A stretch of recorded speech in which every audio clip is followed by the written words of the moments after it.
ಕೊನೆಯ ಕ್ಷಣದ SLC ವಾರ್ಷಿಕ ಪರೀಕ್ಷಾ ತಯಾರಿ ನಡೆಸುತ್ತಿರುವಂತೆಲ್ಲ 10ನೇ ತರಗತಿ ವಿದ್ಯಾರ್ಥಿ ಮಿತ್ರರೇ, ಎಲ್ರಿಗೂ ನಮಸ್ಕಾರ. ಜಸ್ಟ್ ಪಾಸ್ ಆಗುವಂಥ ವಿದ್ಯಾರ್ಥಿಗಳು ಹಾಗೂ ರ್ಯಾಂಕ್ ಬರುವಂಥ ವಿದ್ಯಾರ್ಥಿಗಳು ಅಂದರೆ 80ಕ್ಕೆ 80 ಅಂಕ ತೆಗೆದುಕೊಳ್ಳುವಂಥ ವಿದ್ಯಾರ್ಥಿ ಇಬ್ಬರಿಗೂ ಹೆಲ್ಪ್ ಆಗುವಂಥ ನಿಟ್ಟಿನಲ್ಲಿ ಕರ್ನಾಟಕ ಶಾಲಾ ಪರೀಕ್ಷೆ ಮತ್ತು ಮೌಲ್ಯ ನಿರ್ಣಯ ಮಂಡಳಿಯಲ್ಲಿ ಈ ಹಿಂದೆ ರಾಜ್ಯ ಮಟ್ಟದ SLC ಪರೀಕ್ಷೆಯಲ್ಲಿ ಕೇಳಲಾದಂಥ 1 ಅಂಕದ ವೆರಿ ಇಂಪಾರ್ಟೆಂಟ್ ಪ್ರಶ್ನೆಗಳನ್ನ ಬಿಡಿಸ್ತಾ ಇದ್ವಿ. ಈಗಾಗಲೇ 10 ಪ್ರಶ್ನೆ ಬಿಡಿಸಿದ್ವಿ. ಅದರ ಮುಂದುವರಿದ ಭಾಗವನ್ನು ನೋಡೋಣ. 11ನೇ ಪ್ರಶ್ನೆ, ವರ್ಗ ಸಮೀಕರಣದ ಆದರ್ಶ ರೂಪ ಬರೆಯಿರಿ. ತುಂಬಾ ಸರಿ ಕೇಳಿದಾರ. ವರ್ಗ ಸಮೀಕರಣದ ಆದರ್ಶ ರೂಪ ax² + bx + c = 0. ಸಮಟೈಮ್ಸ್ ಏನು ಮಿಸ್ಟೇಕ್ ಮಾಡ್ತೀರಿ ನೀವು, ಜಸ್ಟ್ ax² + bx + c ಇಷ್ಟ ಬರೆದ್ಬಿಡ್ತೀರಿ ಅವಸರದೊಳಗೆ. ಇಷ್ಟು ಬರೆದ್ರೆ ಇದು ಆದರ್ಶ ರೂಪ ವರ್ಗ ಸಮೀಕರಣದ ಆಗೋದಿಲ್ಲ. ಇಷ್ಟು ಬರೆದ್ರೆ ಏನಾಗುತ್ತೆ, ಇದು ವರ್ಗ ಬಹುಪದಕ್ಕೆ ಸಾಮಾನ್ಯ ರೂಪ ಆಗುತ್ತೆ. ಅವ್ರು ಕೇಳಿರೋದೇನು, ವರ್ಗ ಸಮೀಕರಣ. ಸಮೀಕರಣ ಅಂದ್ರೆ ಸಮಸ್ಯೆ ಇರಲೇಬೇಕು. ax² + bx + c = 0. ಆದರ್ಶ ರೂಪ ಅಂದ್ರೆ ಬಲಭಾಗ 0ಗೆ ಸಮ ಇರೋದು, ಎಲ್ಲ ಪದ ಎಡಗಡೆ ಇರೋದು, ಚರಾಕ್ಷರಗಳ ಘಾತಾಂಕಗಳ ಇಳಿಕೆ ಕ್ರಮದಲ್ಲಿ ಇರೋದು. ಇದು ಸರಿಯಾದ ಆದರ್ಶ ರೂಪ. 12ನೇ ಪ್ರಶ್ನೆ, x1 y1 ನಿರ್ದೇಶಾಂಕ ಹೊಂದಿರುವ a ಬಿಂದು ಮತ್ತು x2 y2 ನಿರ್ದೇಶಾಂಕ ಹೊಂದಿರುವ b ಬಿಂದು, ಈ ಎರಡೂ ಬಿಂದುಗಳನ್ನು ಸೇರಿಸುವ ರೇಖಾಖಂಡದ ಮಧ್ಯಬಿಂದು ನಿರ್ದೇಶಾಂಕಗಳನ್ನ ಕಂಡುಹಿಡಿಯಿರಿ. ಅಂದ್ರೆ ಯಾವ ತರ, ಇದು ಈ ತರ ಒಂದು ಎ ಬಿಂದು, ಇದು ಬಿ ಬಿಂದು, ಎರಡು ಬಿಂದು ಸೇರಿಸಿದ್ರೆ ಒಂದು ರೇಖಾಖಂಡ ಉಂಟಾಗತ್ತೆ. ಇದರ ನಡುವಿನ ಬಿಂದು, ಈ ಬಿಂದುವಿನ ನಿರ್ದೇಶಾಂಕ ಎಷ್ಟಂತ ಕೇಳಿದ್ದಾರೆ. ಇದನ್ನ ಕಂಡುಹಿಡಿಯಕ್ಕೆ ಒಂದು ಸೂತ್ರ ಐತಿ. p of xy = x2 + x1/2, x2 + x1/2, y ನಿರ್ದೇಶಾಂಕ y2 + y1/2. ಈ ಥರ ಇದು ಮಧ್ಯದ ನಿರ್ದೇಶಾಂಕ ಕಂಡುಹಿಡಿಯೋ ಸೂತ್ರ. ಸಮಟೈಮ್ಸ್ ನೇರವಾಗಿ ಈ ಥರ ಸೂತ್ರ ಕೇಳ್ತಾರೆ. ಕೆಲವೊಮ್ಮೆ ಈ ಎರಡು ನಿರ್ದೇಶಾಂಕ ಕೊಟ್ಟು, ಎರಡು ಬಿಂದು ನಿರ್ದೇಶಾಂಕ ಕೊಟ್ಟು ಈ ಮಧ್ಯದ ನಿರ್ದೇಶಾಂಕ ಕಂಡುಹಿಡಿಯಿರಿ ಅಂತ ಕೇಳ್ತಾರೆ. ಅವಾಗ ಸೂತ್ರ ಹಚ್ಚಿ ನಾವಿಲ್ಲಿ x1 y1 x2 y2 ಬೆಲೆ ತುಂಬಿ ಸುಲಭೀಕರಿಸಿದ್ರೆ ನಮಗೆ ಎರಡು ನಿರ್ದೇಶಾಂಕ ಸಿಗ್ತಾವೆ. 13ನೇ ಪ್ರಶ್ನೆ, 5, 3, 14, 16, 19 ಮತ್ತು 20 ಈ ಪ್ರಾಪ್ತಾಂಕಗಳ ಮಧ್ಯಾಂಕವನ್ನು ಕಂಡುಹಿಡಿಯಿರಿ. ಇತ್ತೀಚಿನ ಹೊಸ ಮಾದರಿ ಪ್ರಶ್ನೆ ಪತ್ರಿಕೆ ಗಮನಿಸಿದಾಗ ಸಂಖ್ಯಾಶಾಸ್ತ್ರ ಪಾಠದ ಮೇಲೆ ಕೂಡ 1 ಅಂಕದ ಪ್ರಶ್ನೆ ಪ್ರತಿ ಕ್ವಶನ್ ಪೇಪರ್ ಕೇಳ್ತಾ ಇರೋದ್ರಿಂದ ಬಹುತೇಕ ಸಂಖ್ಯಾಶಾಸ್ತ್ರ ಪಾಠದ ಮೇಲೆ ಈ ಥರದ 1 ಅಂಕದ ಪ್ರಶ್ನೆ ಸೂತ್ರ ಮೇಗಾರ ಕೇಳ್ಬೋದು, ಅಥವಾ ಈ ಥರ ಒಂದಿಷ್ಟು ಅವರ್ಗೀಕೃತ ದತ್ತಾಂಶ ಕೊಟ್ಟು ಮಧ್ಯಾಂಕ ಕಂಡುಹಿಡಿಯಿರಿ, ಸರಾಸರಿ ಕಂಡುಹಿಡಿಯಿರಿ ಅಂತಲೂ ಕೇಳ್ಬೋದು.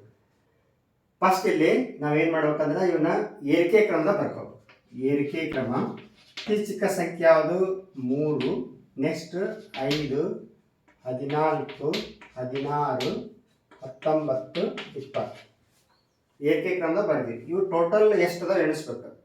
ಇವು ಪ್ರಾಪ್ತಾಂಕಗಳು 1, 2, 3, 4, 5, 6 ಇದ್ದಾವೆ. 6 ಅಂದ್ರೆ ನಡುವಿನ ಎರಡು ಸಂಖ್ಯೆಯಲ್ಲಿ ಇರ್ತಲ್ಲ, ಇವುಗಳ ಸರಾಸರಿಯ ಮಧ್ಯಾಂಕ ಇರುತ್ತೆ. ಅಂದ್ರೆ ಮಧ್ಯಾಂಕ = 14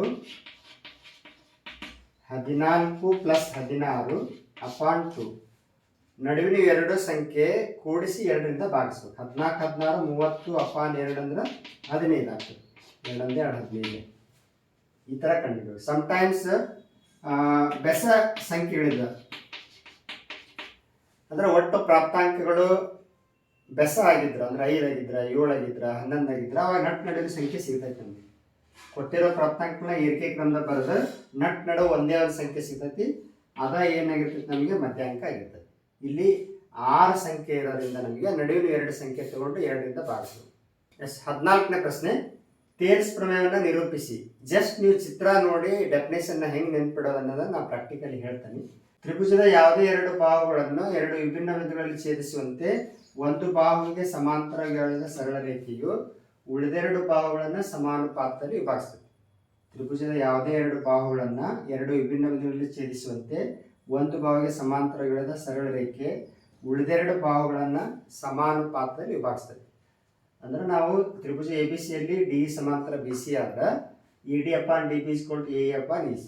ಈ ಥರ ಭಾಳ ಸಿಂಪಲ್ ಆಗಿ ಡೆಫಿನೇಷನ್ ನೆನ್ಪಿಡ್ಬೋದು.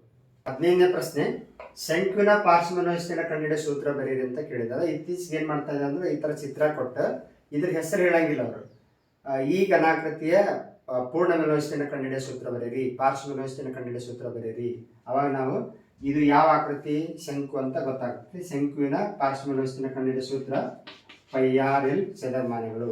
ಸಪೋಸ್ ಶಂಕುವಿನ ಪೂರ್ಣ ಮನೋವಿಸ್ತೀರ್ಣ ಕೇಳಿದ್ರೆ ಇಲ್ಲಿ ಪಾರ್ಶ್ವ ಅಂದ್ರೆ ಈ ಸೈಡಿಂದ, ಪೂರ್ಣ ಅಂದ್ರೆ ಇಲ್ಲಿ ಕೆಳಗೊಂದು ವೃತ್ತಾಕಾರದ ಮೆಲುವ ವಿಸ್ತೀರ್ಣ ಐತೆ. ಅಂದ್ರೆ πr/l ಗೆ ಮತ್ತೊಂದು ವೃತ್ತಾಕಾರದ ಪಾದ ವಿಸ್ತೀರ್ಣ ಕೂಡಿಸ್ಬೇಕು. ಅವಾಗ ಏನಾಗೈತಿ, ನೀವು ಪೈ ಆರ್ ಕಾಮನ್ ತೆಗಿತೀರಿ. ಪೈ ಆರ್ ಕಾಮನ್ ತೆಗೆದ್ರೆ ಇಲ್ಲಿ ಎಲ್ಲಿ ಉಳಿತು, ಇಲ್ಲಿ ಪೈ ಆರ್ ಕಾಮನ್ ಬಂದೈತಿ, ಒಂದು ಆರ್ ಉಳಿತು. ಅಂದ್ರೆ ಪೈ ಆರ್ ಇಂಟು ಇದನ್ನು ಸ್ವಲ್ಪ ಸರಿಪಡಿಸಿ ಇಂಟು ಆರ್ ಪ್ಲಸ್ ಈ ಥರ. ಇದು ಪೂರ್ಣವಿಸ್ತೀರ್ಣ. ಸಪೋಸ್ ಘನಫಲ ಕೇಳಿದ್ರೆ ಇದು ಸಿಲಿಂಡರ್ನ ಘನಫಲದ 1/3 ಇರ್ತೈತಿ. 1/3 ಪೈ ಆರ್ ಸ್ಕ್ವೇರ್ ಎಚ್ ಈ ಥರ. 16ನೇ ಪ್ರಶ್ನೆ, 120 ಅವಿಭಾಜ್ಯ ಸಂಖ್ಯೆಗಳ ಗುಣಲಬ್ಧವಾಗಿ ವ್ಯಕ್ತಪಡಿಸಿ. 120 ನಾವು ಏನು ಮಾಡ್ಬೇಕಂದ್ರೆ ಅವಿಭಾಜ್ಯ ಸಂಖ್ಯೆಯಿಂದ ಭಾಗಿಸ್ತಾ ಹೋಗ್ಬೇಕು. ಬಿಡಿ ಸ್ಥಾನದಲ್ಲಿ 0 ಇರೋದ್ರಿಂದ ಇದು 2ನೇ ಸಂಪೂರ್ಣ ಭಾಗ ಹೋಗ್ತೈತಿ. 2 60 120, 2 30 60, 2 15 30. ಈ 15 5ರಿಂದ ಭಾಗ ಹೋಗುತ್ತೆ ಅಥವಾ 3ರಿಂದ ಭಾಗ ಹೋಗುತ್ತೆ. 3 5 15, 5 1 ಈ ಥರ ಬರೀ ಅವಿಭಾಜ್ಯ ಸಂಖ್ಯೆಯಲ್ಲಿ ಮಾತ್ರ ಭಾಗಿಸ್ಬೇಕು. ಅಂದರೆ 120 ನಾವು ಯಾವ ಥರ ಎಕ್ಸ್ಪ್ರೆಸ್ ಮಾಡ್ಬೋದು, 2 × 2 × 2 × 3 × 5. ಇದನ್ನು ಸ್ವಲ್ಪ ಇನ್ನೂ ಸರಿಪಡಿಸಿ ಹೆಂಗೆ ಬರಿಬೋದು, 2 ಅನ್ನೋದು 3 ಸರಿ ಐತಿ, ಹಾಗಾಗಿ ಅದನ್ನು 2³ ಅಂತ ಬರಿಬೋದು ನಾವು. × 3 × 5.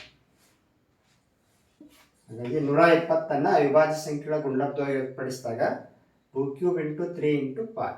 17ನೇ ಪ್ರಶ್ನೆ, ಚಿತ್ರದಲ್ಲಿ ತ್ರಿಭುಜ PQR ಸಮರೂಪಿ ತ್ರಿಭುಜ ABC. ಅಂದ್ರೆ PQR ABC ತ್ರಿಭುಜ ಸಮರೂಪಿ ಐತಿ.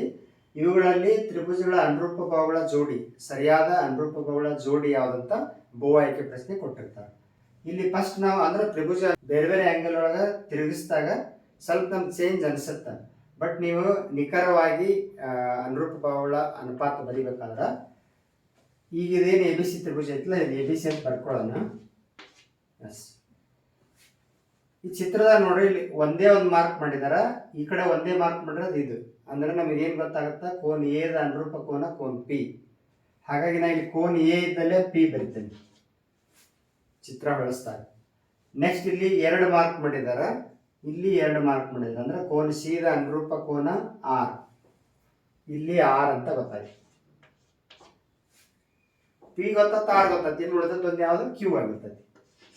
ಈಗ ನಿಮಗೆ ಕ್ಲಿಯರ್ ಗೊತ್ತಾಯ್ತು, ಒಂದೇ ಥರ ಈಗ ಕಾಣ್ತಾ ಇದ್ದ ತ್ರಿಭುಜಗಳು ಅನುರೂಪ ಬಾಹು ಈಜಿಯಾಗಿ ಕಂಡುಹಿಡಿಬೋದು ನಾವು. ಅಂದರೆ AB ಯ ಅನುರೂಪ ಬಾಹು PQ, BC ಅನುರೂಪ ಬಾಹು QR, EC ಅನುರೂಪ ಬಾಹು PR. ಹೆಂಗೆ ಬರಿಬೋದು ರೇಷಿಯೋ ನಾವು, AB upon PQ is equal to BC upon QR is equal to AC upon PR. ಈ ಥರ ಬರೀ, ಯಾಕಂದ್ರೆ ಸಮರೂಪ ತ್ರಿಭುಜಗಳ ಅನುರೂಪ ಭಾವಗಳು ಸಮಾನುಪಾತದಲ್ಲಿ ಇರ್ತವೆ. ಎಸ್, 18ನೇ ಪ್ರಶ್ನೆ, 2x² - 4x + 3 = 0 ಈ ವರ್ಗ ಸಮೀಕರಣದ ಶೋಧಕವನ್ನು ಕಂಡುಹಿಡಿಯಿರಿ. ಫಸ್ಟ್ ಇದು ನಾವು ವರ್ಗ ಸಮೀಕರಣದ ಆದರ್ಶ ರೂಪಕ್ಕೆ ಹೋಲಿಕೆ ಮಾಡಿ ABC ಬೆಲೆಗಳನ್ನು ಬರ್ಕೊಳ್ಳೋಣ. A ಅಂದ್ರೆ 2, A ಅಂದ್ರೆ x² ದ ಸರಗುಣಕ, B ಅಂದ್ರೆ x ದ ಸರಗುಣಕ, x ದ ಸರಗುಣಕ -4, C ಅಂದ್ರೆ ಸ್ಥಿರಾಂಕ ಕಾನ್ಸ್ಟೆಂಟ್ 3. ಈ ಶೋಧಕ ಕಂಡುಹಿಡಿಯೋ ಸೂತ್ರ ಗೊತ್ತೈತೆ ನಿಮಗೆ, ಡೆಲ್ಟಾ = ಏನು, B² - 4AC.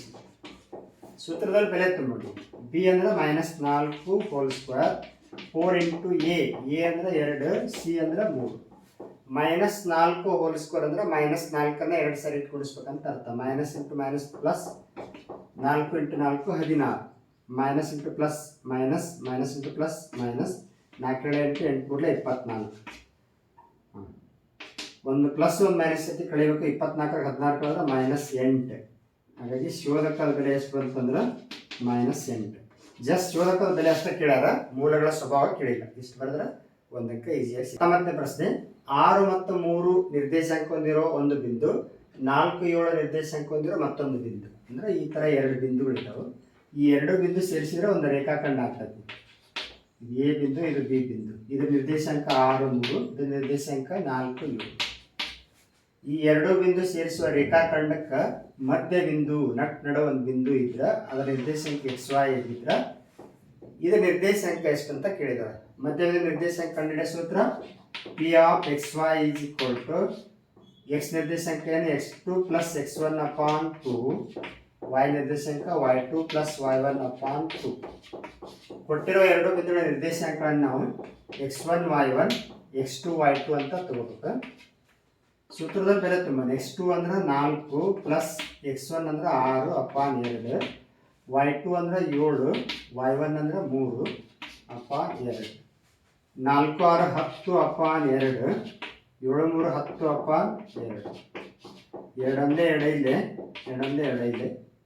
ಎಷ್ಟು ಬಂತು? 5 5 ಬಂತು. ನೋಡ್ರಿ, ಒಂದು ಅಂಕ ಕೂಡ ಕೇಳಿದ್ದಾರೆ ಈ ಥರ ಪ್ರಶ್ನೆ. ಎಸ್, 20ನೇ ಪ್ರಶ್ನೆ. P of x is equal to 3x2 minus x⁴ plus 2x² plus 5x plus 2 ಈ ಬಹುಪದೋಕ್ತಿಯ ಮಹತ್ತಮ ಘಾತ ಅಥವಾ ಡಿಗ್ರಿಯನ್ನು ಬರೆಯಿರಿ. ಭಾಳ ಸಿಂಪಲ್, ತುಂಬ ಸರಿ ಕೇಳಿದಾರ. ಏನು ಮಾಡಬೇಕು? ಕೊಟ್ಟಿರುವ ಬಹುಪದೋಕ್ತಿಯಲ್ಲಿ ಚರಾಕ್ಷರದ ಗರಿಷ್ಠ ಘಾತಾಂಕ ಎಷ್ಟಾಗೈತೆ ನೋಡ್ಬೇಕು. ಅದೇ ಅದರ ಡಿಗ್ರಿ ಆಗಿರುತ್ತೆ, ಮಹತ್ತಮ ಘಾತ. ಇಲ್ಲಿ ಎಕ್ಸ್ ಘಾತಾಂಕ ಹೈಯೆಸ್ಟ್ 4 ಐತಿ. ಹಾಗಾಗಿ ಡಿಗ್ರಿ ಎಷ್ಟಾಗುತ್ತೆ ಅಂದ್ರೆ ಈ ಬಹುಪದೋಕ್ತಿಯ ಡಿಗ್ರಿ 4. ಒಟ್ಟಾರೆ 10 ಒಂದಂಕದ ಪ್ರಶ್ನೆಯನ್ನು ಚರ್ಚೆ ಮಾಡಿದ್ವಿ. ಮುಂದಿನ ಭಾಗದಲ್ಲಿ ಮತ್ತಷ್ಟು ಒಂದಂಕದ ಪ್ರಶ್ನೆಯನ್ನು ಚರ್ಚೆ ಮಾಡೋಣ. ಇಲ್ಲಿಗೆ ಈ ವಿಡಿಯೋ ಪಾಠ ಮುಗಿಸ್ತಾ ಇದ್ದೀವಿ. ಧನ್ಯವಾದಗಳು.